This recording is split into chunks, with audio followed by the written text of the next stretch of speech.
Hello guys, ഇന്ന് ഭയങ്കര തിരക്കിലാണ് കേട്ടോ. ഞാൻ എന്താ കാരണം എന്നറിയോ? എണീക്കാൻ കുറച്ച് വൈകി. അത് കാരണം ഇന്നാണ് വെച്ചാൽ പുട്ടാണ് ഉണ്ടാക്കാൻ പോകുന്നത്. ഒന്നും പറയണ്ട, രാവിലെ നല്ല തിരക്കായിരുന്നു.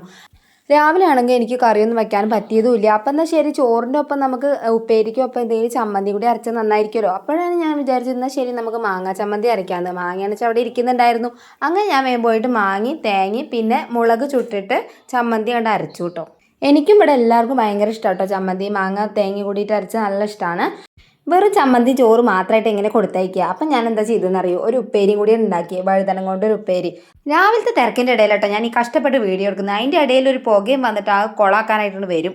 അങ്ങനെ രാവിലത്തെ തിരക്കൊക്കെ കഴിഞ്ഞ് അനിലേട്ടനാണ് പോയി. അത് കഴിഞ്ഞതിന് ശേഷം ഞാനും കുട്ടികളും പോകാൻ വേണ്ടി റെഡി ആയിട്ട് നിൽക്കുകയാണ്. ഇതാ കണ്ടോ, കോളേജിൽ പോകാനുള്ള എൻ്റെ ഇന്നത്തെ ലുക്ക് കണ്ടില്ലേ ഗൈസ്? എങ്ങനെയുണ്ട്?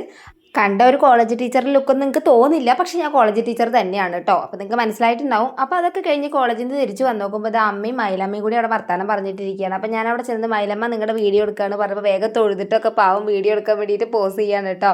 കാരണം അമ്മ പോവുകയാണ് കേട്ടോ. അമ്മ എങ്ങനെയാണെന്ന് വെച്ച് കഴിഞ്ഞാൽ അനിലേട്ടൻ്റെ പെങ്ങളുടെ ഭർത്താവും പിന്നെ അവരുടെ മക്കളും കൂടിയിട്ട് ശബരിമലയ്ക്ക് പോവുകയാണ്. അപ്പോൾ അങ്ങോട്ട് പോവുകയാണ്, കെട്ടുനിറയൊക്കെയാണ്. അപ്പോൾ അതുകൊണ്ട് പോകാൻ വേണ്ടിയിട്ട് നിൽക്കുകയാണ്. അവരുടെ പെങ്ങളുടെ മകൻ ബൈക്ക് കൊണ്ട് വന്നിട്ടുണ്ട്, കൊണ്ടുപോകാൻ വേണ്ടിയിട്ട് വന്നിട്ടുണ്ട് അമ്മേനെ. അപ്പോൾ പോണേൻ്റെ മുമ്പ് എന്നും പറയുന്ന പോലെ കുറേ കാര്യങ്ങളൊക്കെ പറഞ്ഞ് ഏൽപ്പിച്ചിട്ട് പോകുന്ന കാഴ്ചയാണ് കേട്ടോ ഈ കാണുന്നത്. അതും ഇതാ അവൻ്റെ ബൈക്കിലൊക്കെ കയറിയെന്ന് ഓരോന്ന് കാണിക്കുന്നുണ്ട്. അവൻ്റെ സ്ഥിര സ്വഭാവമാണ് ഒരാൾ വന്നു കഴിഞ്ഞിട്ടുണ്ടെങ്കിൽ അവരുടെ കൂടെ ഇങ്ങനെ നടക്കുക എന്ന് പറഞ്ഞാൽ അവൻ്റെ സ്ഥിര സ്വഭാവം. പ്രത്യേകിച്ച് ഏട്ടന്മാർ വന്നാൽ പറയും വേണ്ട. അങ്ങനെ ഇതാ ബൈക്ക് കയറാൻ വേണ്ടിയിട്ട് പോകുന്നതാണ് കേട്ടോ. പാവം അമ്മ പോകുന്നത് കണ്ടില്ലേ? ഇതാണ് ഇപ്പം ഇന്നുണ്ടായത് കേട്ടോ. അപ്പോൾ എല്ലാവരും നമ്മുടെ ചാനൽ സബ്സ്ക്രൈബ് ചെയ്ത് സഹായിക്കുക. Okay, thank you for watching.